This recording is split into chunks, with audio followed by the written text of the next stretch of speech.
Salas, había partido, lógicamente,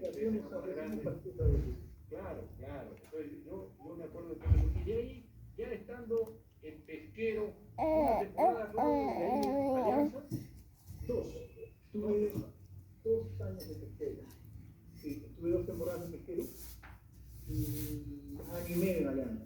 Estuve año y medio en Alianza, porque después de me fui a Alemania. Pero sí, estuve 2 años en Pesquero, viví en Chile, una ciudad que me trae muy buenos recuerdos. De alguna manera fue la primera experiencia para